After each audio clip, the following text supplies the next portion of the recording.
psikologi pemaksaan. Sahabat-sahabat dimanapun berada, saya Zulkifli M. Abbas mengharapkan sahabat-sahabat semua untuk kemudian mensubscribe, like, dan juga men-share channel kita ini. Salam Tauhid, salam satu Tuhan. Iblisnya akan dilemparkan keluar. Kalau iblis ada di dalam tanah, ada di dalam perut bumi, ketika dilemparkan iblis ini, maka dia keluar. Keluar dari mana? Keluar dari tanah, alias keluar dari liang kubur. Dalilnya di mana dilempar? Sabar dulu. Dalil. Wahyu 12 nomor 9. Dan naga besar itu si ular tua yang disebut iblis atau Satan, yang menyesatkan seluruh kekaisaran Romawi, dilemparkan ke bawah. Ia dilemparkan ke tanah. Di situ di terjemahan baru disebut bumi, padahal bukan bumi, itu tanah di situ. Tapi dirubah kemudian oleh Lembaga Bible Indonesia untuk menghilangkan jejak bahwa yang keluar pada hari ketiga itu adalah Sibilis Isis bersama dengan malaikat-malaikatnya. Saya ulang, Wahyu 12 nomor 9.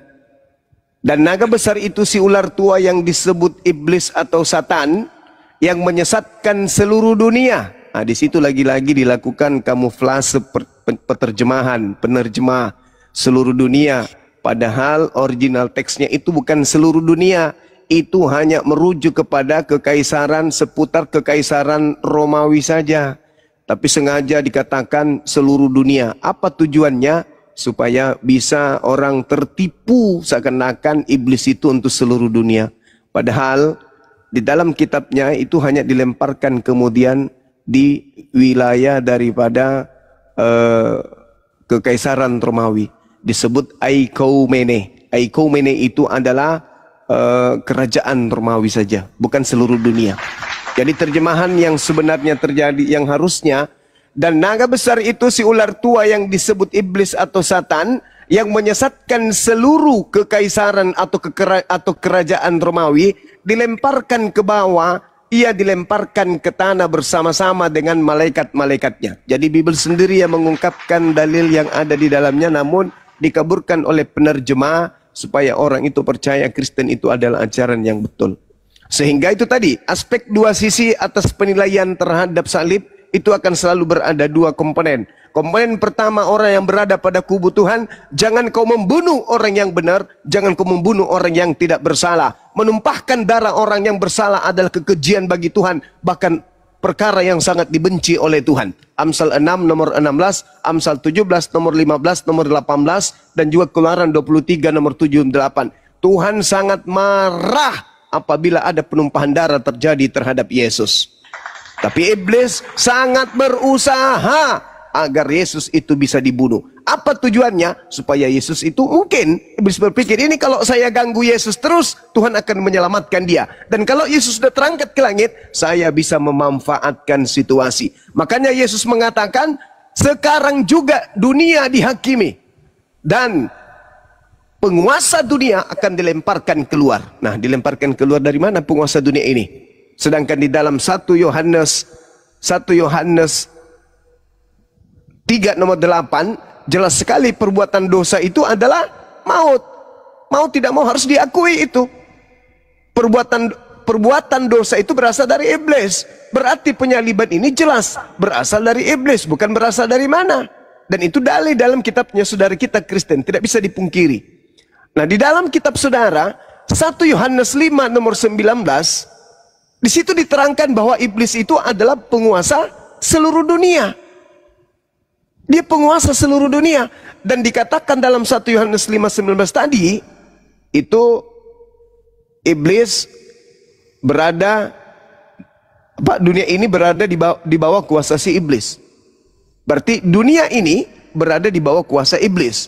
Nah, sementara langit itu berada di bawah kuasa iblis juga. Efesus 2 nomor 2. Sedangkan yang keluar dari tanah mengatakan, kepadaku telah diberi kuasa baik di langit maupun di bumi. Langit di situ disebut bahasa Yunaninya air. Air itu artinya cakrawala atau awan-awan, ya di atas angin. Sedangkan bumi itu jelas dikatakan di dalam 1 Yohanes 5 nomor 19 yang saya sebutkan tadi. Artinya, iblis penguasa langit, iblis penguasa bumi, yang keluar dari tanah menerima kuasa itu. Dari mana kuasa itu diterimanya? Ya tentu dari yang mencobai Yesus tapi tidak berhasil. Maka pengganti Yesus yang disalib di atas salib ini, itulah yang digunakan oleh iblis untuk kemudian menjadikannya atau melantiknya menjadi Yesus. Lalu dijual kemana? Dijual ke Kaisaran Romawi. Maka di Kaisaran Romawi lah pertama kali ajaran penyembahan terhadap makhluk yang keluar dari kuburan. Jadi yang bermasalah di sini, ketika iblis Anda, teman-teman Kristen Anda sudah mengakui bahwa penyaliban itu adalah rencana iblis dan berhasil menurut saudara, maka Yesusnya sudah pasti tidak mungkin berhasil. Kata siapa? Yesus. Yesus mengatakan tidak mungkin berhasil, iblis itu berhasil mencobai aku, nggak mungkin. Yesusnya sendiri yang menerangkan itu. Dia yang mengajarkan bahwasanya iblis tidak akan sedikit pun berkuasa atas diriku. Yohanes 14 nomor 30. Tidak banyak lagi aku berkata-kata dengan kalian muridku, sebab penguasa dunia ini yaitu iblis sudah datang. Dan iblis tidak berkuasa sedikit pun atas diriku. Berarti ketika iblis berencana membunuh Yesus, apa yang mereka usahakan itu tidak berhasil. Berarti yang disalib ini siapa? Yang disalib ini adalah orang yang menggantikan Yesus. Siapa dia? Orang yang dikutuk oleh Tuhan. Siapa orang yang dikutuk Tuhan? Ulangan 27 nomor 25. Terkutuklah orang yang menerima suap untuk menyerahkan orang yang benar agar dibunuh. Dengan kata lain, terkutuklah Yudas yang berniat menyerahkan Yesus untuk disalib. Berarti yang disalib di sini siapa? Orang yang terkutuk. Siapa yang terkutuk? Yang menerima suap. Siapa yang menerima suap? Ya Yudas. Bisa enggak Yudas kemudian dirasuki iblis? Lah sebelum mati aja sudah dirasuki. Yohanes 13 nomor 2. Iblis merasuki Yudas. Apatah lagi kalau sudah berupa mayat dan keluar pada hari ketiga. Apa susahnya? Iblis menggunakan jasad itu lalu mengaku kepada aku telah diberi kuasa. Kenapa demikian? Karena Yesus ketika hidup di dalam Lukas 4 nomor 6 nomor 7, iblis pernah menggoda Yesus. Yesus ini Yesus, ayo sembah aku. Kalau kau sembah aku, kata iblis, kalau kau sembah aku, kata iblis, maka engkau akan aku beri kuasa. Sebab aku berkuasa memberikan segala kuasa kemegahan di dunia ini. Aku berkuasa memberikan kepada siapapun yang aku kehendaki. Yang menjanjikan kuasa di dunia, iblis. Yang mengaku kemudian kepadaku telah diberi kuasa, tentu adalah alat yang digunakan iblis. Tadinya Yesus yang mau dipakai, tapi Yesus asli menolaknya. Yudas dipakai, berhasil. Maka Yesus pesannya apa? Kepada muridnya, sejenak sebelum dia terangkat ke langit. Apa kata Yesus? Waspadalah kepada penyesat yang datang kepadamu dengan memakai namaku dan berkata, akulah Kristus. Mereka akan menyesatkan banyak orang. Terjadi enggak? Banyak orang yang memakai nama Yesus dan menyesatkan banyak orang. Setahu saya, Kristen itu banyak dan menyesatkan juga banyak menjadi pengikut Yesus Kristus yang keluar dari kubur. Pergilah, jadikanlah seluruh bangsa menjadi muridku. Setahu saya, Matius 15 nomor 24, Yesus berpesan kepada ke-12 muridnya agar jangan ke bangsa lain. Loh, kok ini ada yang keluar dari tanah justru mengajak seluruh bangsa menjadi pengikutnya? Iki sopo? Ini siapa ini yang keluar dari tanah? Menurut Yesus, penguasa dunia iblis itu akan dilemparkan keluar. Nah, keluar dari mana? Keluar dari Gan Eden? Tidak mungkin, itu zaman Adam. Lalu dia ini keluar dari mana? Rupa-rupanya menurut Wahyu 12:9, iblis itu dilemparkan ke dalam tanah. Menurut Yesaya 14 nomor 15, iblis itu dilemparkan ke liang kubur. Lalu kurang apa lagi? Ketika Yesus mengatakan di dalam Matius 12 nomor 38 sampai nomor 40, apa kata Yesus? Angkatan jahat ini, orang Farisi ini minta satu tanda dan tidak akan diberikan satu tanda apapun selain tanda Yunus. Sebab Yunus 3 hari 3 malam dalam perut ikan. Demikian juga anak manusia. Siapa anak manusia? Yudas juga anak manusia. Demikian juga anak manusia akan berada dalam perut bumi 3 hari 3 malam. Berarti hari ketiga bangkit gak? Bangkit. Itu tanda untuk siapa? Tanda untuk angkatan jahat. Siapa angkatan jahat ini? Kata Yesus, mereka yang menggunakan nama Yesus menyesatkan banyak orang. Siapa? Hindu, Buddha, Islam, atau Kristen? Silakan Anda jawab.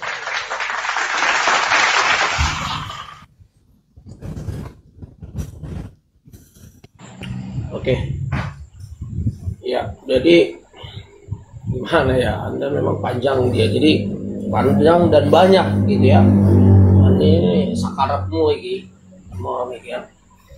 Jadi ini Anda sampai kepada peristiwa di Wahyu, bagaimana iblis dikatakan dalam Wahyu 12, naga ular dan naga besar itu, si ular tua yang disebut iblis atau Lucifer, menyesatkan seluruh dunia, dilemparkan ke bawah, dilemparkan ke bumi bersama-sama dengan malaikat-malaikatnya. Di sini sih sebenarnya kalau tafsir Alkitabnya itu ya, tapi Anda menafsir sendiri sih dengan bebas. Kita kan dari secara teologis kan ada. Ya terus terang ya saya kan selalu kalau dialog itu secara teologis Kristen saya jelaskan. Ini ya peristiwa tentang di sini yang di Wahyu ini, tapi kembali diputar ulang di Wahyu itu peristiwa Lucifer itu. Tapi Anda menafsirkannya sampai Anda menggambarkan kekuasaan Tuhan itu di langit, di bumi, seakan-akan semua itu direkayasa iblis seperti itu. Itu tafsir bebas sih. Itu sebenarnya sangat-sangat terlalu tidak cocok ya bro ya. Bung Juma yang menafsirkan seperti itu. Tapi itu ya saya nggak mau tanggapi tafsiran Anda yang seperti itu. Kemudian dalam Amsal 16 dikatakan bahkan Tuhan marah dengan pembunuhan. Saya setuju. Tadi sama Bung Alif juga saya bilang, Tuhan tidak setuju dengan pembunuhan. Tuhan bahkan marah dengan pembunuhan. Tuhan menghukum pembunuhan. Tuhan tidak setuju. Tapi faktanya memang manusia ada free will di bumi. Faktanya manusia suka membunuh sampai detik ini. Dan faktanya juga Yesus dikirim ke tempat yang seperti itu. Ya bagi saya dia pahlawan yang menyelamatkan saya. Bagi saya ya, bukan si pembunuhnya yang berjasa. Sama seperti penjajah datang ke Indonesia. Yang berjasa si penjajah yang memerdekakan kita sehingga diakui dunia, atau pahlawan kita yang berjasa. Nah Anda kalau memutarbalikkan fakta itu sakaratmu, terserah ente loh bro. Anda mau putar balikkan iman Kristen itu suka-suka Anda. Tapi bagi kita kan nggak mungkin segampang itu dong digoyah. Kok bisa jadi Belanda yang berjasa atau Jepang yang membuat kita kerja rodi, menjahati kita sehingga darah kita tercucur, dunia melihat akhirnya kita dimerdekakan. Oh nggak bisa gitu. Tetap nenek moyang kita yang berjuang yang kita banggakan, pahlawan kita yang kita banggakan walaupun mereka mati di medan peperangan. Bukan si pembunuh yang berjasa. Gimana sih? Sementang-mentang peraturannya di dunia ini tidak boleh membunuh, Tuhan tidak setuju pembunuh. Tapi faktanya memang seorang pahlawan datang ke tempat yang rawan. Dan itu yang terjadi kepada Yesus Kristus.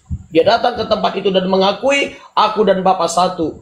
Aku bahkan Bapamu Abraham jika melihat saya sekarang, dia akan berbahagia. Langsung dia dilempari pada saat itu. Bagaimana mungkin kau lebih hebat dari Bapa kami Abraham? Sebelum Abraham aku sudah ada. Gawat, makin emosi tuh orang ahli Taurat. Gimana sih Anda udah ada sebelum Bapak kami Abraham? Hebat banget ada. Lempar dia terus. Nah jadi sekarang yang salah siapa? Bapak yang mengutus Yesus kepada si penjahat-penjahat ini, atau si penjahat ini yang berjasa menyelamatkan kami? Bagi kami tetap pahlawan kami Yesus Kristus. Tetap dia. Mau sebagaimanapun Anda menarasikan, mencoba tafsir ini, tetap pembunuh dihukum. Tapi bukan berterima kasih juga kita sama Belanda yang membunuh pahlawan kita. Terima kasih ya karena kalian membunuh pahlawan kami jadi merdeka. Oh, itu pemutarbalikan fakta. Tidak seperti itu faktanya. Itu mau ente mencoba memutarbalikan iman Kristen.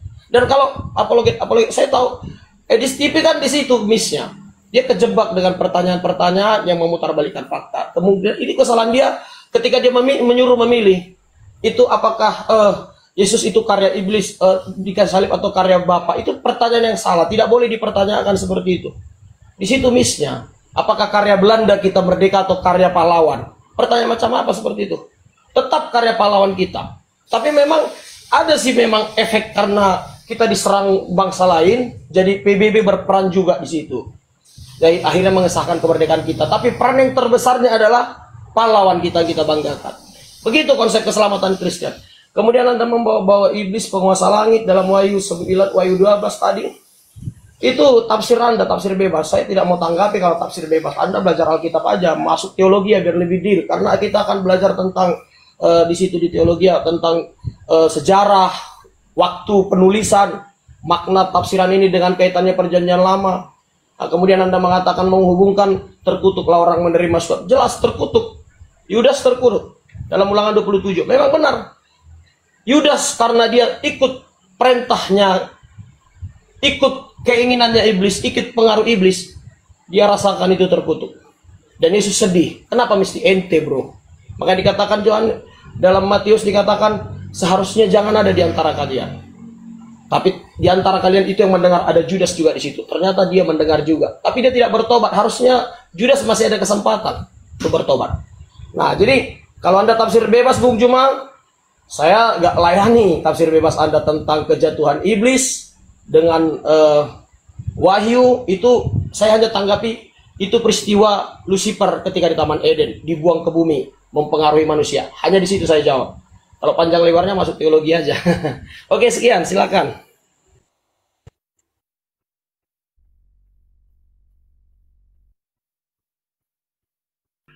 Silakan, Brunda. Ya, baik. Tepuk tangan dulu untuk kejujuran saudara kita ini yang mengatakan bahwa iblis bukan pahlawannya, tetapi Yesuslah yang jadi pahlawannya. Tapi tidak butuh tafsir.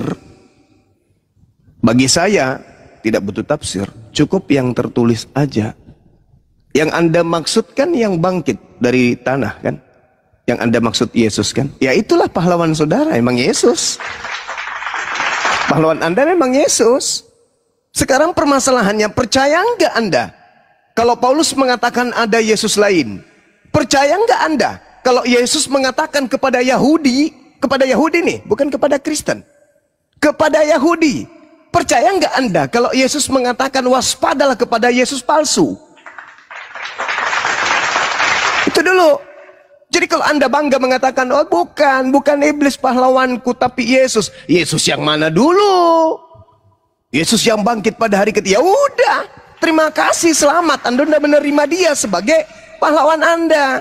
Anda mengatakannya dia Yesus Kristus. Oke, fine, silakan. Itu adalah hak Anda. Tapi kami orang yang di luar agama Anda tahu persis bahwa Yesus menubuatkan datangnya iblis yang memakai namanya. Iya dong. Yesus kan bukan pembohong. Ketika Yesus mengatakan, waspadalah kepada penyesat yang datang kepadamu memakai namaku dan berkata, akulah Kristus, mutlak, wajib, absolut. Ada penyesat memakai nama Yesus. Jangan katakan nggak ada. Kalau nggak ada berarti pembohong Yesus ini. Dan dia mengatakan akan menyesatkan orang banyak. Jangan katakan Kristen itu sedikit dong. Kristen itu banyak. Memakai nama siapa penjajah masuk ke Indonesia mengajarkan agama yang bernama Katolik dan bernama Kristen ini? Siapa nama yang dibawa? Nabi Muhammad? Enggak dong. Namanya Yesus Kristus yang dibawa. Jadi kalau Anda sudah merangkul yang keluar dari tanah itu sebagai pahlawan Anda, ya silakan, monggo saja. Toh Yesus pada endingnya mengusir orang-orang yang menjadi pengikut Yesus Kristus, bukan? Ketika mereka mengatakan, bukankah kami bernubuat pakai namamu, mengusir setan pakai namamu, bermujizat pakai namamu? Pakai nama siapa? Yesus Kristus. Siapa itu? Kristen. Berarti memang mutlak, absolut, nggak bisa diragukan. Kristen pahlawannya Yesus Kristus. Cuman permasalahannya sekarang ini, Bung, Yesus asli kenapa ngusir kalian? Itu loh. Permasalahannya di situ loh. Kalau sekiranya yang keluar dari kubur pada hari ketiga itu Yesus yang asli, apa sih salahnya orang Kristen ini? Toh dia orang baik. Orang Kristen ini baik-baik aja loh. Makan babi ya urusan dia. Ibadah minggu ya urusan dia. Tidak bersunat ya urusan dia. Tapi kok kenapa bisa diusir sama yang asli? Ada apa dengan mereka? Ketika mereka kemudian datang kepada yang asli, Yesus, Tuhan, Tuhan, bukankah kami bernubuat, bukankah kami bermujizat, bahkan mengusir setan. Dan apakah itu terbukti? Terbukti. Ada Rusuli Lubis bisa ngusir setan, ada Andi Simon bisa ngusir setan, ada Pak Bom Bom bisa ngusir bini, dan seterusnya. Banyak kejadian luar biasa yang terjadi di tengah-tengah orang Kristen. Bahkan biasa pamfletnya besar, sebulan sebelum KKR sudah diumumkan di sudut-sudut kota, akan terjadi penyembuhan massal bla bla bla bla. Siapa pelakunya? Orang-orang Kristen. Pakai nama siapa? Pakai nama Yesus. Yesus yang mana dulu? Kan itu jadi permasalahan sekarang ini. Di saat Anda tidak mau percaya itu, oke, ending hidup Anda nanti ketika bertemu Yesus ngapain? Diusir atau dirangkul? Ya diusir. Itu kan dalil. Itu dalil. Anda boleh mengatakan kamu mentafsirkan. Justru Anda yang mentafsirkan bahwa Yesus yang keluar dari kubur. Sedangkan Yesus sendiri mengatakan, sedikit pun iblis tidak berkuasa atas diriku. Hayo, mau lari kemana ente? Ketika dikatakan dalam Yohanes 13 nomor 2, iblis merasuki Yudas, berencana menyusun siasat. Imam-imam kepala melakukan tipu muslihat. Mahkamah agama kemudian melakukan upaya-upaya kesaksian palsu. Upaya demi upaya, pekerjaan demi pekerjaan, jebakan demi jebakan. Iblis susun melalui dirinya langsung dan juga melalui orang lain. Berhasil enggak? Kata Yesus, no, sedikit pun tidak berhasil, tidak berkuasa atas diriku. Ya sudah, kalau begitu wajar enggak ketika kemudian Yesus mengatakan, ya Bapak, biarlah sekiranya cawan ini berlalu, tapi bukan atas kehendakku, tapi atas kehendak Engkau. Kalau Engkau berkehendak menyelamatkan aku, tentu kamu akan mengutus malaikat untuk memberikan kekuatan kepadaku. Apa yang terjadi? Lukas 22 nomor 4344. Betul, malaikat turun memberikan kekuatan kepada Yesus. Kata Petrus, itu kalau sudah turun malaikat, berarti tangan kanan Elohim akan mengangkat Mesias ini ke langit. Makanya orang yang disalib ini, sebelum disalib, dia disidang dulu. Ditanya sama imam kepala, apakah ente adalah Mesias anak Elohim?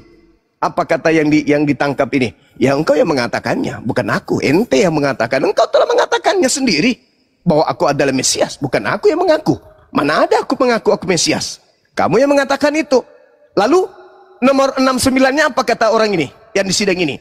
Mulai sekarang, sekarang juga Yesus sudah duduk di sebelah kanan Tuhan yang Maha Kuasa. Hayo. Sekarang juga Yesus sudah duduk di sebelah kanan Tuhan yang Maha Kuasa. Berarti yang disidang ini, yang disalib ini sopo rek? Siapa ini yang disidang? Ternyata yang disidang ini bukan Yesus, karena Yesus tidak mungkin dua. Apakah engkau Yesus? Dijawabnya, oh Yesus sekarang sudah duduk di sebelah kanan Tuhan yang Maha Kuasa. Ya sudah, selesai perkara. Berarti memang iblis sekuat apapun tidak berhasil menangkap Yesus. Nah, apa indikasi kuatnya? Iblis ini kan tahu hal-hal gaib. Iblis itu bisa menyerupai malaikat. Ketika datang mencobai Yesus, Yesus jatuhkan dirimu ke bawah. Kalau kau anak Elohim, ada tertulis. Masa nggak percaya kepada apa yang tertulis? Ada yang tertulis tentang engkau, bahwa Bapakmu akan mengutus malaikatnya menatang engkau di tangannya agar kakimu tidak terantuk kepada batu. Ada nggak tertulis? Mazmur 91. Tuhan mengutus malaikat untuk menyelamatkan Yesus supaya kakinya tidak terantuk kepada batu. Nah, apakah malaikat pernah datang kepada Yesus ketika dia berdoa? Datang. Lukas 22 nomor 4344. Malaikat turun memberikan kekuatan kepada Yesus. Apa tujuannya? Ya dikasih suplai oksigen untuk meluncur sampai ke langit kedua atau langit ketiga. Intinya dia meninggalkan dunia. Nah, lalu siapa yang kemudian berubah menjadi Yesus? Gampang carinya. Ketika Yesus mengatakan dalam Lukas 21 nomor 8, waspadalah kepada penyesat yang datang kepadamu dengan memakai namaku dan berkata, akulah dia. Nah, penyesat itu datang memakai nama Yesus dan berkata, akulah dia. Kapan itu terjadi? Baca Yohanes 18 nomor 5. Mereka mendatangi tempat persembunyian Yesus, lalu menemukan seseorang. Apa kata seseorang yang mereka temukan? Siapa yang kalian cari? Tentara Romawi dan Yudas pun berkata, aku mencari Yesus dari Nazaret. Oknum itu mengatakan apa? Akulah dia. Nah, ditangkaplah orang tersebut. Kata Yesus, waspadalah kepada penyesat yang datang kepadamu, memakai namaku dan berkata, akulah dia. Oknum yang ditangkap ini jelas mengaku, akulah dia. Harusnya kalau dia adalah Yesus yang ditangkap ini, ketika dia bertanya, hei Yudas, hei kamu tentara-tentara Romawi, siapa yang kau cari? Harusnya kalau Yesus yang ada di situ, yang bertanya seperti itu, maka mereka akan mengatakan, ente yang kami cari, engkau yang kami cari. Tapi dia malah mengatakan, Yesus dari Nazaret yang kami cari. Apa kata orang itu? Akulah dia. Ditangkap. Masih mau kau datang besok? Nah, kenapa bisa demikian? Karena Yesus sudah mengatakan, celakalah orang yang menyerahkan anak manusia. Aku memang harus pergi sesuai dengan apa yang tertulis tentang aku. Tetapi celakalah orang yang menyerahkan aku. Lukas 22 nomor 22. Celaka dong. Apa maksudnya celaka? Ketika aku ingin dia serahkan, ternyata Tuhan memutarbalikkan fakta. Justru dia yang kemudian ditangkap. Dialah yang keluar dari kubur. Makanya ketika Anda mengatakan, bukankah kami bernubuat? Anda diusir oleh Yesus nanti kalau Anda ketemu. Saya kira begitu, Bung. Itu bukan tafsir. Itu bukan tafsir. Terkait dengan Wahyu 12 nomor 9 juga bukan tafsir. Tetapi saya meluruskan terjemahan Bible yang sengaja dibuyarkan kemudian terjemahan yang sesungguhnya. Saya ulangi kepada saudara. Dan naga besar itu si ular tua yang disebut iblis atau Satan, yang menyesatkan seluruh dunia. Apakah terjemahan itu jujur? No, bukan seluruh dunia. Di situ tak ada kata dunia. Yang situ adalah aikomene. Aikomene, silakan Anda ketik di Google. Aikomene itu artinya apa? Persatuan gereja-gereja Romawi. Aikomene itu artinya kerajaan Romawi. Artinya bahwa yang menyesatkan seluruh kerajaan Romawi. Katolik dong, Kristen tertua dong, dilemparkan ke bawah dan dia dilemparkan ke tanah, bukan ke bumi, ke tanah. Lihat original teksnya, di situ bukan kata kosmos, tapi di situ adalah kata G. G itu artinya tanah. Siapa yang keluar, yang berada di dalam tanah? Iblis. Yesaya 14 nomor 15. Siapa yang dibuang ke lubang kubur? Iblis. Ketika iblis ingin dilemparkan dari mana? Ia dilemparkan keluar dari tanah. Kebetulan Yesus mengatakan, angkatan jahat minta satu tanda dan tidak diberikan satu tanda selain tanda Yunus. Apa itu? Keluar pada hari ketiga. Nah, sekarang siapa yang percaya tentang itu? Angkatan jahat. Pertanyaannya, percaya tidak ke-11 muridnya kalau gurunya keluar dari tanah, keluar dari kubur, atau bangkit pada hari ketiga? Tak ada satupun murid dari Yesus yang percaya. Camkan itu, saya ulang lagi. Percaya nggak ke-11 murid tentang kebangkitan gurunya pada hari ketiga? Tak ada satupun dari ke-11 murid ini percaya. Kalau Anda belum paham, silakan pertanyakan kepada saya. Silakan teman-teman. Ya, Bang Nathan, silakan. Ya. Kok bisa pula pertanyaan terakhir? Alasannya ketika Yesus bangkit kan menjumpai murid-murid itu termasuk Thomas. Kok bisa Anda bilang tidak ada yang percaya? Coba itu dulu. Masih segar dia. Coba dalilnya tertulis mungkin mana? Lukas 24 nomor 9, nomor 10, nomor 11, nomor 12. Lukas berapa? Ketika Maria dan Maria yang lain, termasuk Maria Salome, datang memberitakan kepada ke-11 muridnya bahwa gurunya tak ada, mayatnya dikubur, mereka tidak percaya dan menganggap berita itu ada omong kosong. Betul. Di situ memang masih omong kosong, tapi ketika mereka berjumpa, percaya berarti nggak percaya kan? Ketika berjumpa bersama Thomas, nah, ketika dia ingat ya, saudara ya, dari dasar dia tidak percaya saja kalau gurunya bangkit pada hari ketiga, menandakan tanda bangkit itu hanya kepada angkatan jahat, bukan kepada mereka. Adapun ketika kemudian Yesus yang menurut saya palsu menunjukkan diri kepada mereka, Yesus palsunya ini setengah mati membuktikan kalau dia adalah Yesus. Mereka kaget dan mengira melihat hantu, mereka ketakutan. Andai saja gurunya sudah berpesan kepada ke-11 murid, wahai murid-muridku, jangan gelisah hatimu, sebab hari ketiga aku akan bangkit. Iya, pastilah begitu melihat Yesus, haleluya, ternyata guru kita bangkit. Berlarian mereka memeluk, menciumi. Tapi apa? Mereka kaget dan ketakutan sebab mengira melihat hantu. Sampai orang oknum tersebut, ada apa dengan kalian? Inilah aku, rabalah tanganku, rabalah kakiku. Adakah di antaramu yang punya makanan? Dikasihlah ikan goreng. Apa tujuannya ikan goreng dikasih kepada oknum tersebut? Untuk membuktikan dia bukan hantu, bukan membuktikan dia Tuhan. Hei, aku manusia loh, nggak percaya? Kasih ikan goreng, dikasih ikan goreng, barulah mereka percaya. Nah terus, ada nggak kemudian murid Yesus melihat gurunya ini disalib, melihat gurunya ini ditangkap dan seterusnya? Nggak ada. Semua murid lari meninggalkan Yesus. Mereka hanya mendengarkan desas-desus saja tentang gurunya. Apa buktinya? Coba Anda baca Markus 14 nomor 50. Semua murid lari meninggalkan Yesus. Lari. Setelah itu mereka hanya mendengarkan kabar burung, Yesusnya disiksa begini, bla bla bla bla. Sampai pada akhirnya Maria datang mengagetkan mereka. Hei, gurumu nggak ada di kuburan loh. Masa sih? Aku nggak percaya. Itu omong kosong. Nah, data nomor 12 ya. Meskipun demikian, pada subuh hari itu Petrus menuju ke kuburan dan dia benar-benar tidak menemukan mayat gurunya, melainkan hanya menemukan kain kafan, lalu berkata di dalam hatinya, apa yang sedang terjadi ya? Ayo. Kalau Petrus sudah mendapatkan titah, mendapatkan pesan, aku akan bangkit, maka tentu dia akan mengatakan, oh alhamdulillah, puji Tuhan, ternyata sudah bangkit. Tapi justru bertanya, apa yang sedang terjadi ya? Karena memang tidak pernah diajarkan. Yang diajarkan dia akan bangkit pada hari ketiga hanya angkatan jahat. Murid tidak. Kalau murid diajarkan apa?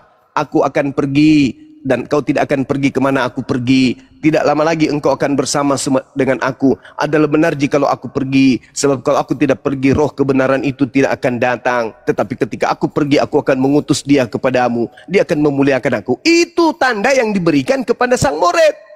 Bukan aku bangkit pada hari ketiga. Bangkit pada hari ketiga itu adalah angkatan jahat. Makanya ketika Petrus berkata di dalam khotbahnya di Kisah Para Rasul 2, apa kata Petrus?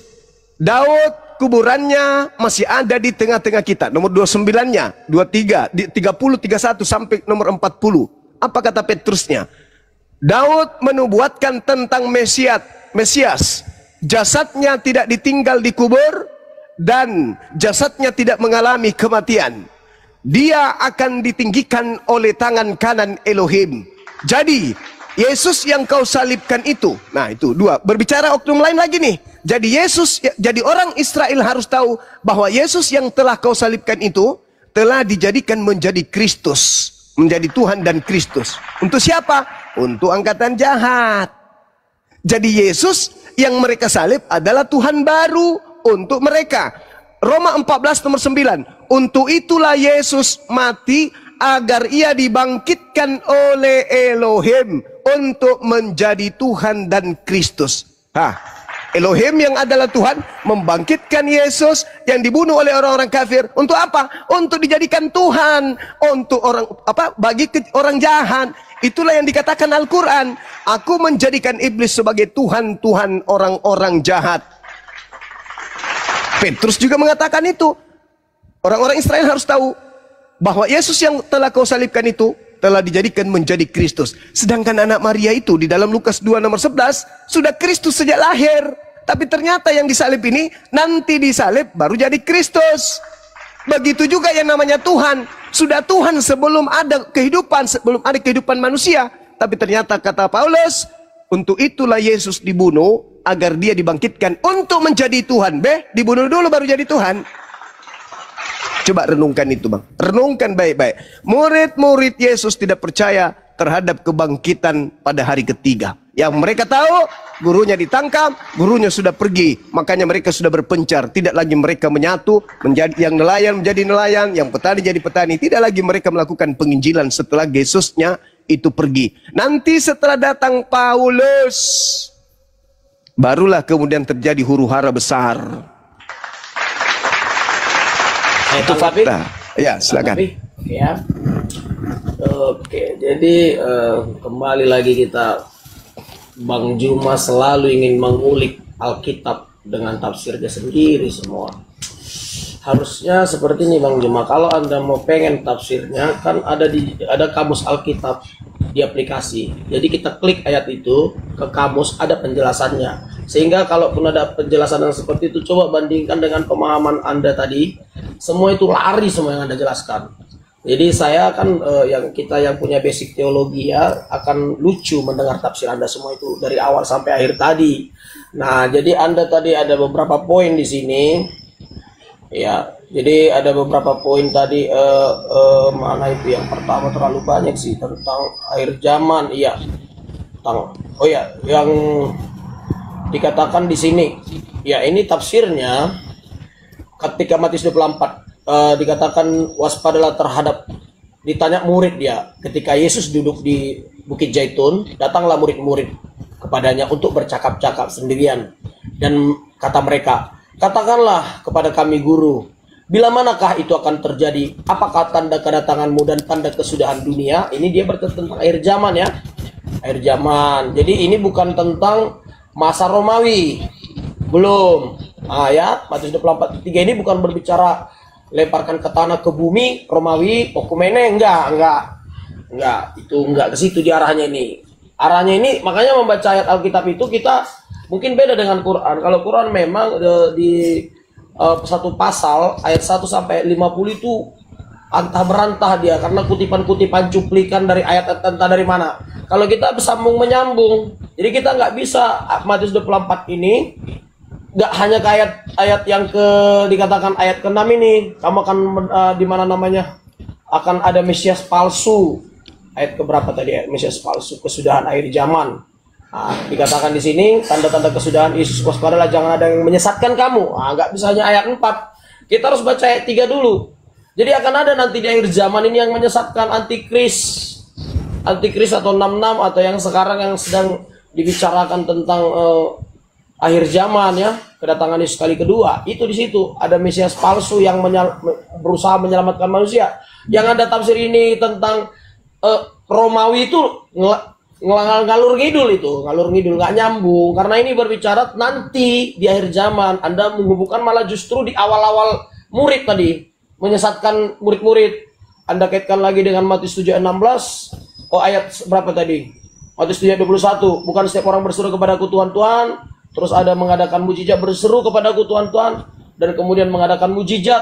Kamu sekalian enyah pembuat kejahatan. Nah, di sini pada akhir zaman juga penghakiman. Bukan setiap orang berseru kepadaku Tuhan, Tuhan akan masuk surga. Artinya bukan setiap orang, bukan dibilang semua orang yang menyebut aku Tuhan masuk neraka, bukan gitu. Contoh, bukan setiap orang yang naik sepeda motor kelak nanti selamat, akan ada yang celaka, yang bendol-bendol kepalanya ada yang kecelakaan. Jadi bukan salah bawa motornya, bro. Arti ayat ini supaya kita hati-hati, sementang-mentang ikut Yesus, ikut ada KKR ada mujizat, kita ikutan dong ke surga. Belum tentu. Gereja buat KKR, Anda jemaat merasa kami kan ngadakan mujizat, gereja kami GBI, apalagi itu sama siapa itu yang buat mengusir setan segala macam. Kami kan ngusir setan sama pendeta itu dulu. Gak jaminan, bro, gak jaminan. Bukan setiap orang. Not anybody. Gak semua. Artinya seperti tidak semua orang yang bawa sepeda motor itu selamat sampai tujuan. Ada benjol-benjol nanti juga. Ada yang mati bahkan. Nah, itu maksud ayat ini, bukan berarti semua yang naik kereta hancur. Bukan begitu tafsirnya. Anda tafsir bebas itu, bro. Nah, jadi saya sih memang saya berbeda. Saya tentang Alkitab saja yang saya jelasin. Saya kalau nggak ada persiapan untuk menyerang balik Quran ya, untuk saat ini saya nggak ada persiapan. Saya spontan aja karena Edis TV. Akhir-akhir ini saya sebenarnya udah jarang keluar kan, jarang muncul, bro. Jadi saya ini tentang salib itu tadi, apa karya iblis, karya Bapa itu yang saya sanggah, itu aja topik saya tadi. Kemudian itu tentang akhir zaman ya. Kemudian di sebelah kanan Bapa itu tadi, itu saya kurang tahu, itu kurang nyimak arti masuk ke di sebelah kanan Bapa itu tadi. Kemudian ada lagi bahwasannya sebenarnya Yesus itu nggak bangkit, nggak mati. Jadi kebangkitan itu semua adalah angkatan yang jahat ini, rekayasa, permainan. Jadi yang jumpa dengan murid-murid itu juga palsu. Berarti Anda menarasikan seperti ini seolah-olah. Berarti murid-murid Yesus kena prank semua. Ke-11 murid itu kena prank, termasuk mamanya Maria juga kena prank. Karena mereka nggak bilang, ternyata Yesus itu bukan disalib. Nggak ada yang mau ngebocorin. Terakhirnya itu datang FBI dari Nabi Anda abad ke-7 itu. FBI-nya itu hebat, itu jumpa Jibril. Dia ngebocorin. Nah, itu istimewa Nabi Anda. Saya pujilah Nabi Anda. Ternyata datanya dia dapat. Gak jadi mati ternyata. Abad ke-7 baru ketahuan. Berarti itu yang Anda banggakan kan.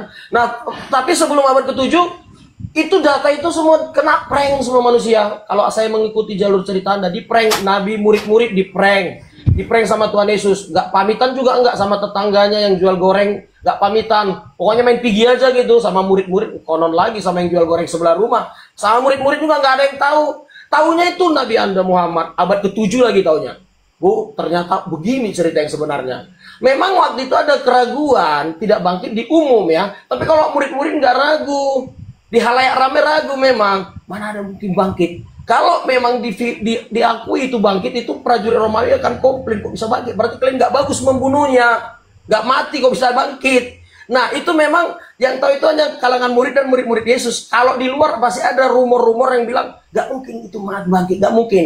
Itulah yang ada namanya aliran-aliran pada masa itu, banyak aliran. Ya termasuk abad ke-7 kan, itu kan banyak juga bidat-bidat. Di abad ke-7 banyak juga bidat-bidat. Cuman Islam nggak dianggap bidat. Yang bidat adalah menggunakan Alkitab, mendirikan agama di luar Kristen, itu bidat. Itu dilarang bapak-bapak gereja. Tapi Islam nggak mau buka Kristen, dia langsung punya agama sendiri, nabi sendiri. Dengan konsep mirip-mirip Alkitab. Itu nggak bisa dianatema, nggak bisa diganggu. Karena yang dianatema pada masa itu hanya yang bidat-bidat menggunakan tulisan para rasul, isinya ayat-ayat rasul, tapi pengajarannya aneh-aneh. Itu yang dianatema para bapak-bapak gereja untuk menghindari banyaknya ajaran-ajaran palsu. Tapi loloslah di abad ke-7 Islam yang mengajarkan bocor datanya bahwasannya Yesus Kristus ternyata Isa Al-Masih itu tidak dibangkit, tidak mati. Dia langsung jeblok gitu, hilang aja. Nggak pamit sama murid-murid. Murid-murid pun kebingungan. Nggak ada yang tahu. Tiba-tiba aja hilang gitu. Nggak dipamitin. Maunya ada salah satu selain Muhammad, maunya dibocorin data ini kepada salah satu, entah kepada Maria gitu. Ini nggak ada yang dibocorin. Itu Allah lebih hebat, dia hanya kepada Muhammad dibocorin. Itu konsep Anda, silakan Anda mau percaya, nggak masalah sih bro. Itu iman bebas ya kan bro. Nah jadi yang berikutnya saya pikir ya di kuburan itu kisah Yesus. Anda bilang tadi murid-murid tidak ada yang melihat kebangkitan, ikan goreng segala macam. Udahlah bro, Nathan nyerah aja ya. Udah. Enggak, bukan masalah nyerah bro. Kita kan menjelaskan, ini nggak ada yang kalah yang menang di sini bro. Nggak ada masalah kalah menang. Di sini masalahnya saya mencerahkan. Anda boleh terima pencerahan saya atau tidak, terserah Anda. Konsep saya, konsep kami orang Kristen itu, fix Yesus mati di kayu salib dan murid-murid itu setuju. Sampai abad ke-6 semua gereja setuju. Kecuali memang ada beberapa bidat-bidat yang tidak setuju. Ada banyak juga. Waktu itu ada ajaran-ajaran yang tidak setuju.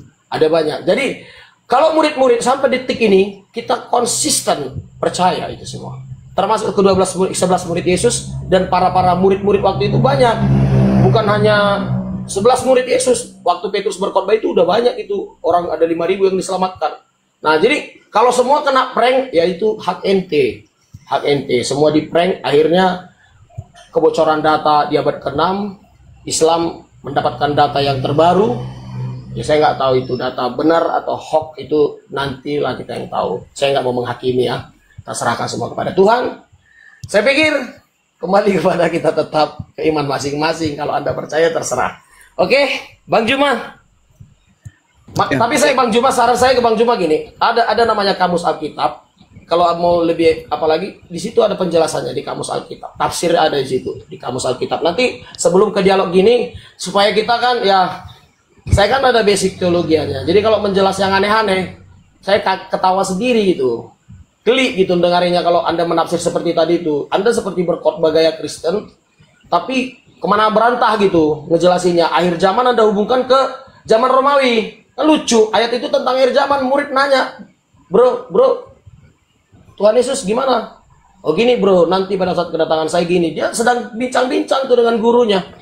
Nah gitu bro. Jadi kalau ketika Anda menafsirkan itu malah ke Romawi, geli saya dengarnya gitu, geli. Karena konsep penafsiran kita juga nggak seperti itu. Semua ayat itu harus rentet ya. Nggak boleh kita hanya ke ayat 30. Baca ayat sebelumnya juga, sehingga dapat poinnya di ayat itu. Kalau Alkitab seperti itu.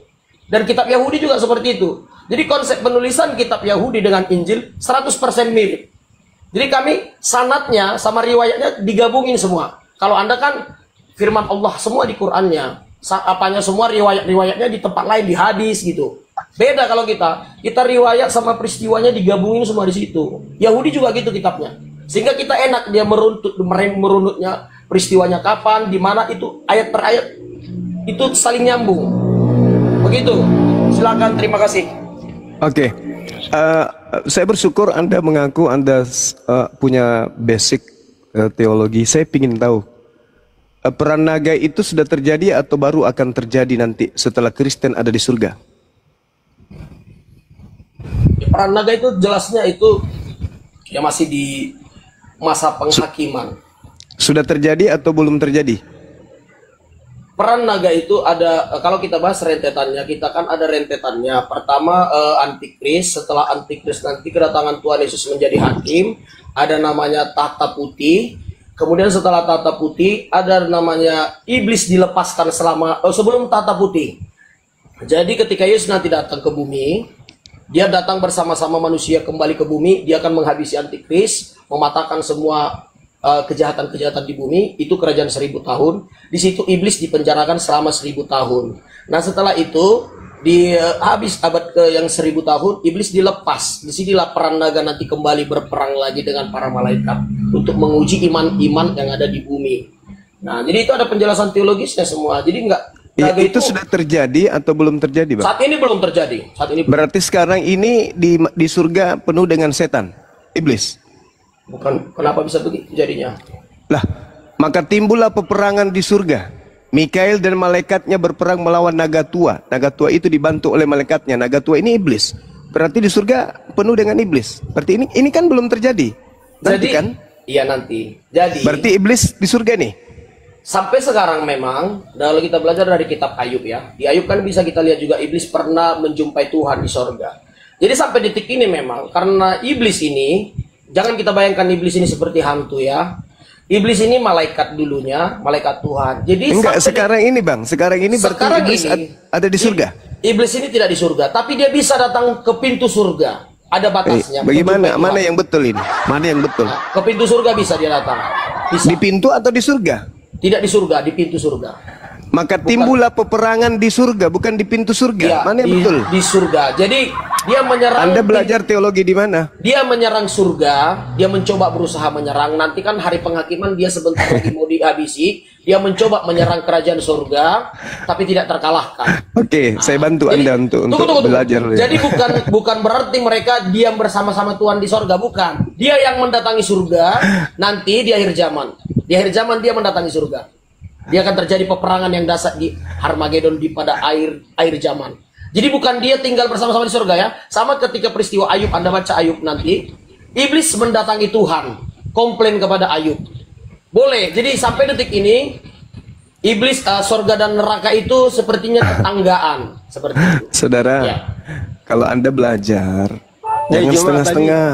Gampang, kurang ajar. Wahyu 12 itu di data nomor 7-nya diterangkan, maka timbullah peperangan di surga. Mikail dan malaikat-malaikatnya berperang melawan naga itu, dan naga itu dibantu oleh malaikat-malaikatnya. Tetapi mereka tidak dapat bertahan.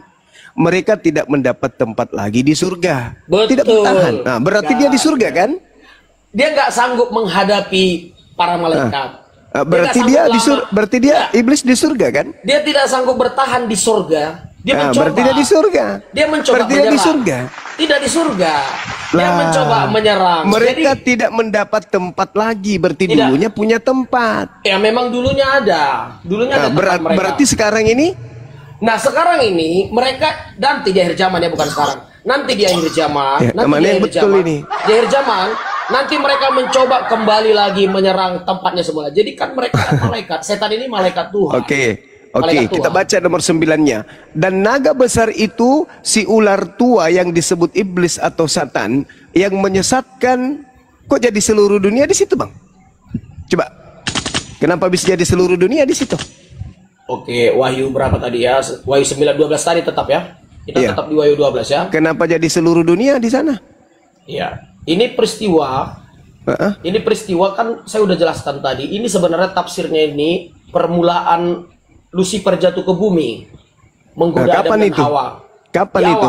Awal berarti sudah terjadi, Bang. Yang ini, yang ayat ini sudah. Kalau yang Wahyu itu Wahyu berapa tadi?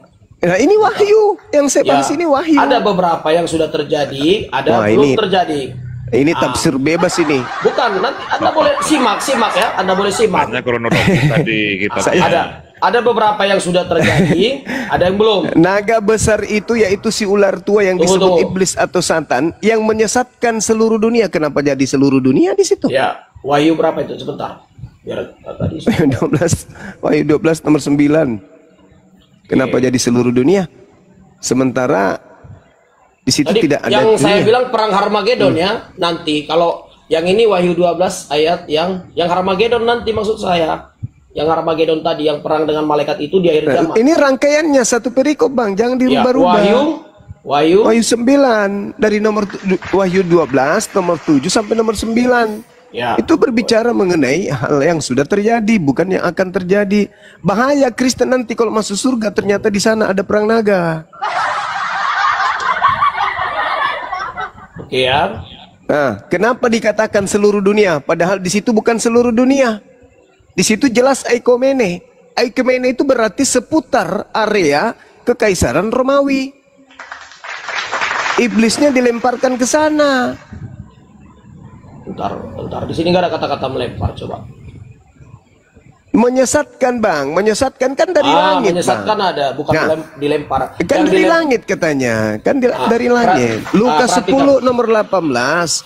Yesus melihat iblis dilemparkan dari langit ke bumi. Makanya Anda kan kalau yang Lukas, makanya tergantung ayat yang mana Anda bacakan. Ada mirip-miripnya, jangan Anda gabung-gabungin gitu, Bro. Oh enggak, saya tidak tafsir. Saya yang tertulis saja. Kenapa dikatakan seluruh dunia di situ? Ini Wahyu 12 ya, kita perhatikan Wahyu 12. Iya. Oke. Wahyu 12. Ini memang Wahyu hamba Tuhan aja nggak ada berani sembarangan tafsir ini. Anda udah berani kan? Itu luar biasa itu. Nggak segampang itu, Bro. Hamba setan kali, Bang. Enggak. Karena penafsiran yang seperti Anda buat itu jadi liar dia, Bro. Perhatikan ayat 6. Perempuan itu lari dari padang gurun di mana telah disediakan suatu tempat baginya oleh Allah supaya dipelihara di situ 1260 hari lamanya. Oke? Maka timbullah peperangan di surga. Mikael malaikat berperang melawan naga itu dan naga itu dibantu oleh malaikat-malaikatnya. Tetapi mereka tidak bertahan, mereka tidak mendapat lagi tempat di surga. Nah, ini bicara akhir zaman ya. Jelas, ini bicara akhir zaman. Dan naga besar itu sudah tua, iblis itu Satan yang menyesatkan dunia dilemparkan ke bawah, ia dilemparkan ke bumi bersama-sama dengan malaikatnya. Ini berbicara, kalau tafsir kami ya, yang secara teologisnya, ketika dilemparkan nanti kemana? Nanti setelah kerajaan 1000 tahun, iblis dilepaskan lagi menggoda manusia. Jadi gini, nanti ada hari pengangkatan sama kami di dalam Tesalonika. Tunggu, Bang, tunggu. Jangan dulu kemana-mana, Bang. Menyesatkan seluruh siapa di situ? Seluruh dunia atau kerajaan? Dunia bahasa gini, Yunaninya apa, Bang? Mau dunia, mau bumi, mau tanah, semua bumi. Yang di bumi tinggal di bumi nanti. Enggak bisa. Aikomene itu bukan seluruh bumi, Bang. Itu hanya berbicara tentang gereja-gereja di seputar kekaisaran Romawi. Arti Okumene itu universal. Universal. Oh, nggak bisa dong. Okumene itu masa universal. Coba Anda buka dulu. Anda buka dulu. Sebentar ya. Gereja itu disebut Okumene. Makanya kami kalau ketika dikatakan Okumene itu semua gereja gabungan. Memang mesti- gabungan iya, gereja-gereja yang gabungan. ada di Kekaisaran Nah, Romawi. Itulah jadi, ekumene. maknanya Berarti gini. iblis itu menyesatkan gereja-gereja. Enggak. Itu nggak usah ditafsir, Bang. Nggak usah ditafsir. Dengar, Nggak usah kalau ditafsir. berbicara okumene itu gabungan. Nah, gabungan gereja, gabungan kalau apa? kita Gabungan kan, apa, Bang? sebentar, Ekumene itu gabungan apa, saudara? Alkitab Gabung- kan, sebentar, Alkitab kan mengadopsi bahasa Yunani. Iya, ekumene Mengadopsi. itu Jadi, gabungan sebentar, apa? Okumene itu bisa juga dibuat antar suku, menggabung pun okumene. Gabungan apa kok ekumene itu gabungan aja apa? pun, mau suku, Oh, nggak bisa mau gereja, dong. gabungan antar Ekumene gereja. itu berbicara mengenai gereja-gereja yang ada di Kekaisaran enggak. Romawi. Memang itu dipakai Jangan di tafsir gereja. bebas, nggak bagus. Sebentar, Anda bro. sekarang yang mentafsir nih. Okumene itu gabungan artinya. Gabungan Gabungan apa? Kelompok gabungan kelompok itu disebut okumene. Jadi secara umum itu universal dia. Jadi Ada itu nggak yang bahasa- bisa menjelaskan? Mungkin bahasa Yunani. Bang Goto barangkali ekumene bisa menjelaskan secara Itu gabungan bahasa secara Yunani, ilmu gabungan. pengetahuan. Okumene itu adalah universal, umum dia. Jadi tidak personal dia, tidak satu grup. Gabungan Waduh. grup-grup itu okumene. Jadi universal. Iya, grup Makanya apa? seluruh, kalau untuk di gereja dia kami seluruh sinode, seluruh dia. Tapi kalau untuk negara bisa juga disebut okumene. Negara ini kita bergabung gitu. Jadi Ekumene luas. itu, Bang, itu adalah gerakan dalam kekristenan yang bertujuan mempersatukan denominasi gereja-gereja Bro, terkait kita kan dengar gini, terkait dengan apa yang ada di kerajaan Kekaisaran Kalau Romawi. bahasa kita tafsir, bahasa itu bukan milik orang Kristen. Sama kayak lalu, assalamualaikum. Ekumene itu kita mau artikan sesuai dengan apa? Kok jadi sekarang Anda yang tafsir liar Sebentar. gitu loh. Assalamualaikum itu pun bukan milik Islam. Bukan. Jadi gini, bahasa tidak punya agama bahasa. Jadi okumene itu diadopsi dari bahasa orang Yunani yang menyatakan Bukan hanya universal. bahasa, Bung. Itu bukan hanya bahasa. Gimana Ekumene dijelasin? itu bukan hanya bahasa, bukan. Bukan hanya Oke. bahasa itu. Oke, Itu langsung berbicara. ya. Ke Wahyu aja dah, ke Wahyu aja biar nanti kita repot, kita bahas bahasa kita, kamus bahasa kita kan. Nanti jadi ahli bahasa kita jadinya. Jadi ribet kan. Allahu Akbar, Masya Allah. Ke Wahyu tadi, ini di ayat berikutnya, dan naga besar itu kemudian dan aku Naga mendengar suara- besarnya tadi dilemparkan Ya. kemana tadi, Bang? ini tidak ke seluruh apa? sebentar. Dan naga Ke seluruh besar itu gabungan gereja-gereja, betul? Enggak, bukan gereja. Enggak. Gabungan gereja okumene ya. Gabungan Gitu. antar kota negara juga bisa disebut okumene. Okumene wilayah Deli Serdang Allahu boleh juga. Boleh. Ya, tadi kok. tadi kemudian iblisnya tadi dilemparkan menyesatkan seluruh ekumene. Oke ya? Ya, seluruh keseluruhan dunia ini. Semua, Kok jadi semua dunia? lapisan. Masalah gereja. generasi tafsiran. Anda Jadi, kembali lagi sekolah lah, belajar Gini, lagi kita nanti mentafsir. belajar lagi King James Version juga nanti Anda sangkal jadinya. Bagus itu. LA juga Anda sangkal semua. Jadi Anda sudah lebih pintar dari KJV, dari LA. Waduh, lebih pintar. bukan lebih pintar. Mereka terlalu pintar, memang pintar ngibulin Bukan. orang. Kalau Bahasa- saya apa adanya, bahasa kan saya apa tidak- adanya. bahasa bukan saya punya Kristen, saya nggak bro. mau, saya tidak punya tujuan untuk menyesatkan orang. Saya justru Juma, membuka Bang cakrawala Juma, berpikir. ilustrasinya Itu juga, kayak gini. saudara, ketika juga dikatakan dilemparkan ke bumi itu juga keliru. Karena di situ bukan bumi, di situ Bang- ke tanah. Bang Kalau Juma, bumi itu cakupannya luas, tapi itu disebut tanah di sana. Contoh gini, Bang. Nah, iblisnya dilemparkan ke tanah, sehingga Bang Juma. iblisnya ketika dilemparkan keluar dari tanah. Itu yang betul. Sebelum perhatikan ya, sebelum ada Kristen pun kata-kata theos sudah ada di Yunani, sudah ada. Okumene sudah ada. Apalagi prosteo sudah ada. Jadi itu bukan agama Kristen kata-kata, Bang Juma. Kata-kata Tahu. bahasa. Jadi Tahu. jangan bilang paksa okumene itu harus jadi Kristen, jadi agama semua. Astagfirullahaladzim, Assalamualaikum ya Allah, itu ini kan. Islam. Orang Kristen pun bisa bilang assalamualaikum. Iya. Itu diarah. Ada Jadi ada beribu cara untuk menyembunyikan identitas ajaran kalian. Ini kan data Anda, bro. Data Anda, saya sangkal Anda nggak terima. Anda paksa bahasa itu harus punya agama. Okumene itu jadi harus Kristen. Nggak boleh. Contoh teos juga harus ini. Nggak boleh dipakai kepada Jehovah. Nggak bisa gitu kita. Bahasa sama seperti alif lem lem hat itu hanya milik Arab Saudi. Nggak boleh milik Ibrani itu maksa itu namanya, nggak boleh dipakai Saudara, kemana-mana. Anda mau lari Itu, Bro. kemanapun, Iya. yang disebut ekumene itu suatu gebrakan atau upaya Iya, atau memang. gerakan yang Bapak berpusat ketahuan. pada upaya mempersatukan berbagai denominasi Memang gereja-gereja iya. Kristen. Betul kan? Nah, ya udah. Betul. Jadi Nah, berarti kami- iblisnya dilemparkan Tunggu kemana dulu. tadi? Kami Dilemparkan memang. kemana? Tunggu dulu. Iblisnya sebelum ke dilemparkan sana. kemana, Bang? Kami memang mengadopsi bahasa yang ada di Yunani, gitu Waduh. bro. Jadi kata okumene ini sebenarnya di dalam bukan harus di Okumene bisa itu bukan digunakan. sekedar bahasa, Bung. Di Okumene perusahaan itu pun adalah bisa gerakan. digunakan. Alamak. Okumene itu gerakan, Bang, gerakan. Jadi main kamus. Kita jadi lari ke topik ini sekarang gimana? Itu dalilnya Wahyu 12:9, iblis tua dilemparkan ke gereja-gereja. Oh, begitu tafsir Anda. Bukan tafsir, bukan tafsir. Coba Anda begitu jauhnya yang dikatakan kemudian dinyatakan bahwa dilemparkan, iya kan ya, menyesatkan seluruh dunia. Padahal yang disesatkan cuma gereja-gereja. Kok seluruh dunia pula dibilang di situ? Wah, ini penyesatan abangku. Anda harusnya sadar loh, kok iya ya, kok bisa ya? Itu kan cuman gereja-gereja aja. Kok Okumene itu kan cuman berfokus kepada gerakan gereja. Bang Kenapa Juma, ke seluruh Bang dunia? Juma, Bang Juma, aku salut lah sama Bang Juma dari dulu dia eksis mencoba ya, Allah. mencoba dia mengulik-ulik, Mencoba menyadarkan mengorek. saudara-saudara Tunggu. Kristen. Enggak, dia berusaha mengorek-ngorek ayat Alkitab. Untuk menyadarkan saudara Enggak. Kristen tentunya. Bukan Menyesatkan. Bukan.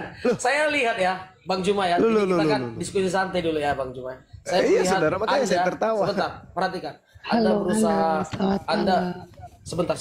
Anda berusaha mengorek. Permisi sebentar saja. Tunggu. Sebentar. Anda mengorek-ngorek ayat Alkitab supaya. Kok mengorek saya ini? Tunggu. Saya ini Tunggu dulu, aktivis, Bang saya Juma. aktivis, Tunggu, Bang. Bang Juma. Saya pecinta ilmu.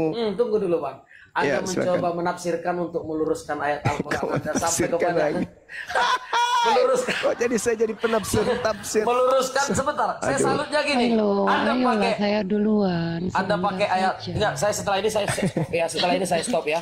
Saya silakan kepada Natalia. Jadi Anda berusaha saya berusaha Menyadarkan mencari-cari. saudara Kristen. Bukan. Menolong.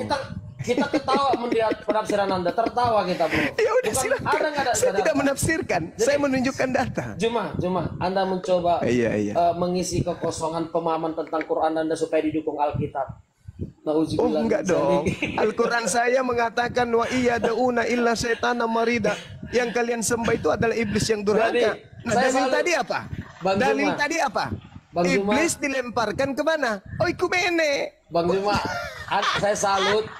Anda berusaha, Bang Juma. Allahu Akbar. Bang Juma, sebentar. Iya, silakan. Anda berusaha mencoba supaya yang ayat Al-Quran itu lurus, bahwasanya Yesus nggak jadi disalib. Sebegitu usahanya. Tapi memang saya rasa gini. Anda nggak salah. memaksakan Yesus Nggak, disalib. nggak, Sama nggak, seperti tunggu. iblis dong. Saran saya, Bang Juma, biar lebih Anda juga mungkin gini, sekalian aja nyembrung, pelajari Alkitab, aplikasi kamus Alkitab ada, coba Anda. Alamak, jangan ragukan Ada. kalau itu abang. Nah, kamus Alkitab nanti supaya jangan gini, kita yang paham teologi ya kita ketawa-ketawa melihat penafsiran Anda sampai ke silakan aja. dilemparkan ke bumi, terus dari bumi keluar ke langit kuasa setan itu cukup luar biasa penjelasan Anda itu tadi kan. Langit bumi milik setan berarti yang merekayasa Oke. kebangkitan adalah Oke. adalah Yesus Boleh, palsu. boleh luar saya biasa bertanya itu. sedikit Luar aja? biasa itu cara Anda Untuk- menafsir itu. Menurut Anda sebelum Yesus ada di bumi, iblis itu sudah dilemparkan tidak? Ya, kalau dalam konteks kami ketika di bumi dulu, pertama dilemparkan menggodai menguasai bumi. Adam. Makanya dikuasai yang Anda buka tadi kan, dikuasai langit dan bumi itu betul. Itu betul, tapi itu di peristiwa Adam ya. Yang kedua yang di Wahyu tadi yang dilemparkan itu lagi itu di Bukan. peristiwa Saya tidak Harmagedon. bicara data. Saya tidak bicara data. Harmagedon. Saya tidak bicara data. Saya hanya ingin tahu sejauh mana Anda mengetahui tentang iblis ini. Iblis dilemparkan pertama kali dari mana? Ya pertama kali dilemparkan ke bumi ketika dia untuk Berarti mencobai pada Adam dan saat Hawa. Yesus pada saat Yesus ada di bumi, iblis ada di bumi kan? Oh Yesus, Adam dan Hawa, nggak ada, belum ada cerita Iya, Yesus iya. itu. Iblisnya dilemparkan ke bumi kan? Ya, waktu peristiwa Adam dan Hawa. Nah, ketika Yesus di bumi, iblisnya di mana? Ketika Di bumi. Di bumi, betul. Nah, ketika Yesus mengatakan iblis dilemparkan keluar, keluar dari mana? Oh, makanya yang terakhir ini di Wahyu 12, jangan ketawa dulu, jangan ketawa dulu. Pada kerajaan 1000 tahun, ada namanya kerajaan 1000 tahun. Allahu Akbar. Mau lengkapnya, ada nanti kerajaan 1000 tahun, iblis dipenjarakan selama 1000 tahun. Tapi setelah 1000 tahun, mereka dilemparkan lagi ke bumi. Diulang lagi mereka dilempar kali yang kedua, menggodai orang yang kerajaan 1000 tahun. Nah ini rumit penjelasannya kalau mau Anda mau dengar. Panjang lagi penjelasan kerajaan 1000 tahun itu pada saat pengangkatan. Itu setelah pengangkatan. Jadi peristiwanya hampir mirip tapi berbeda kondisi. Nah ini teologis sekali pertanyaan Anda. Nah jadi karena pertanyaan ini teologis, harusnya Anda nggak boleh sembarangan tafsir seperti tadi. Itu Anda hubungkan ini. Saya menggunakan ahli bahasa. Enggak, Anda Aikumene itu apa dulu? Nah itu tadi. Terus ketika dikatakan dilemparkan ke bumi, itu keliru. Dia dilemparkan ke tanah. Ya, Memang ke bumi, tapi diletakkan di tanah, di alam kubur, di alam orang mati. Makanya kalau Anda melihat, Bung, kalau Anda melihat banyak cerita-cerita di dalam Bible itu, orang kerasukan roh jahat itu, rohnya itu berasal dari alam kubur. Seperti di dalam Kisah Para Rasul, dalam Markus 5. Bagaimana ada orang kerasukan roh jahat di kuburan? Karena kuburan itu memang tempatnya iblis. Oke, nanti itu Anda harus akui itu, betul nggak? Kuburan itu tempatnya iblis menurut Bible. Nggak selalu. Jadi tapi betul nggak? Identik. Jadi gini, bukan dong. Kebetulan gini, ada Natali 14 nomor 15. Iblis dilemparkan ke alam kubur. Halo. Aku udah dengar bolak-balik. Sekarang saya serahkan kepada Mbak Natalia. Saya paham. Silakan Mbak. Silakan mau diskusi. Malam semua. Ya, selamat malam semua. Malam, Mbak. Sejahtera, Ustadz.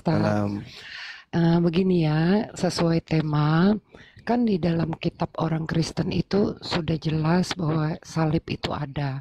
Di dalam Al-Quran juga kan salib itu ada. Bukan nggak ada, cuman digantikan orang lain, kan seperti itu ya. Nah, kalau di dalam kekristenan, salib itu tentu ada karena memang berfaedah. Kitab suci bilang begitu ya, kitab kami, orang Kristen, bagi dunia. Nah, sekarang yang saya mau tanya, digantikan oleh orang lain yang ada di Al-Quran itu untuk apa, Ustadz? Oke. Untuk apa digantikan orang lain dan kenapa? Ya. Oke. Baik, jadi kalau berbicara mengenai salib, di Islam itu tidak ditanya untuk apa. Tapi di Islam itu untuk membantah tuduhan orang-orang kafir kalau yang disalib itu adalah Nabi Isa. Mereka menjadikan Nabi Isa ini seakan-akan yang tersalib oleh orang Yahudi. Tapi Allah membantah, bukan Nabi Isa. Ketika orang-orang Yahudi melakukan kemudian makar terhadap Nabi Isa, maka makar mereka itu tidak terbukti, tidak terjadi, disebabkan karena Tuhan pencipta langit dan bumi menyelamatkan kemudian nabinya, utusannya, udah selesai. Tidak ada perkara di situ. Dan penyaliban itu terjadi. Kenapa penyaliban itu terjadi terhadap mereka? Karena mereka membuat makar. Wa makaru wa makarallah wallahu khairul makirin. Bukankah Yesus sendiri mengatakan di Lukas 22 nomor 22? Yesus loh yang mengatakan itu. Apa kata Yesus? Aku memang harus pergi sesuai yang telah ditetapkan tentang aku, tetapi celakalah orang yang menyerahkan aku. Celaka kan? Nah itulah yang dimaksud dalam Al-Quran tuh. Wa makaru wa makarallah wallahu khairul makirin. Nah sekarang muncul pertanyaan dari Kristen. Apa manfaatnya? Anda bertanya begitu karena Anda merasakan ada manfaatnya. Anda panen dari makar yang dilakukan oleh orang Yahudi, dari rencana iblis yang terjadi terhadap Yesus. Anda panen dari sana. Jadi Anda bertanya apa manfaatnya? Sebenarnya nggak ada manfaatnya. Kenapa? Karena bagi Yahudi salib itu adalah hukuman bagi orang yang dikutuk. Dan lagi pula tidak ada juga manfaatnya bagi Kristen. Anda mau bukti tidak ada manfaatnya bagi Kristen? Anda baca Roma 8 nomor 10. Jika Kristus ada di dalam kamu, maka tubuh memang mati karena dosa. Ayo, apa manfaatnya? Ternyata tubuh Anda nanti mati karena dosa. Itu menurut Paulus. Lalu manfaatnya apa? Apa manfaatnya Yesus mati di salib untuk kalian? Ternyata kalian mati karena dosa. Mana dalilnya? Roma 8 nomor 10. Kristen mati karena dosa. Lalu apa manfaatnya salib? Ya nggak ada. Sia-sia doang. Cuman gaya-gayaan. Itu dalil Mbak Natalia. Silakan Anda baca Iya, dalilnya. oke. Nah, sekarang saya sudah tahu ya, menurut pemikiran orang Islam kepada salibnya yang dipercaya oleh orang Kristen. Tentu itu semua ada tertulis di dalam kitab kami. Tapi yang saya mau tanya, yang dari Al-Quran, yang saya nggak mengerti. Oke, nah sekarang saya mau tanya, kalau memang salib itu ada, kenapa digantiin orang lain gitu? Lah Kan Yesus cerita tadi itu- mengatakan cerita celaka orang itu yang kan- menyerahkan. Nanti Yesus dulu, sabar menjawabnya. dulu. Itu kan salib itu kan ada, kisahnya ada di dalam Iya. Al-Quran juga. Iya. Tapi kenapa kok digantiinnya sama orang lain gitu loh? Lah harusnya Dan kalau maunya memang gimana? kalau memang salib itu benar orang lain, bagaimana mungkin bisa sampai Golgota gitu? Iya, maunya gimana Mbak Atau salib ini? itu ada di tempat lain gitu kalau menurut Maunya Al-Quran? gimana? Maunya disalib aja, nggak ada Yesus Enggak, disalib enggak. gitu. Maunya saya cuma mau tahu kalau yang di Islam itu apakah salib yang digantikan orang itu ada di Golgota atau enggak sih? Enggak ada urusan sebenarnya? dengan Islam itu. Itu sejarah Kristen. Yang kami tahu bahwa Nabi kami yang datang di tengah-tengah Bani Israel yang bernama Nabi Isa alaihissalam itu tidak disalib, titik. Tetapi Bukan itu digantikan orang atau enggak? diserupakan bagi mereka. Siapa mereka ini? Ya penjahat. Sekarang Anda akui tidak kalau Yesus menyumpahi Yudas? Celakalah orang yang menyerahkan. Celakalah orang yang mengkhianati dia. Bahkan Yudas disebut iblis. Yohanes 6 nomor 70. Akulah yang memilih engkau yang 12. Namun satu di antaramu adalah iblis. Benar nggak? Oke. Ah. Tapi begini, Ustadz, dengerin dulu Apakah sedikit salah kalau ya. iblis yang menggantikan Yesus? Berarti Enggak dong. yang digantikan itu ceritanya berlanjut nggak ada nggak di Al-Quran? Oh, yang enggak. dia bangkit, yang dia Oh enggak dijagokan. ada. Itu cerita yang dibangun Jadi oleh sampai Roma. di Itu mana? cerita. Orang Yahudi tidak Ceritanya menyebut sampai itu. di mana? Orang-orang Enggak, kalau Yahudi. di Al-Quran cerita yang disalib itu sampai di mana sih titik terakhirnya? Al-Quran cuman menceritakan bahwa celakalah mereka karena hukuman disebabkan karena ucapan mereka mengatakan Nabi Isa alaihissalam itu disalib, maka mereka dihukum celaka. Iya, oke. Al-Quran Nah, waktu surah An-Nisa digantikannya ayat ini, 157.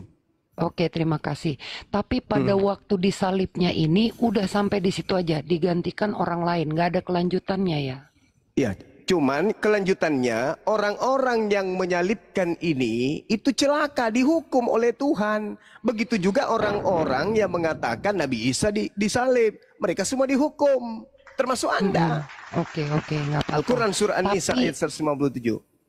Tapi pas setelah disalib oleh orang lain itu udah nggak ada ceritanya lagi, cuman data itu saja digantikan oleh orang lain, begitu Ya ya? kan cuman itu yang fitnahan itu yang terbesar terhadap Nabi Isa.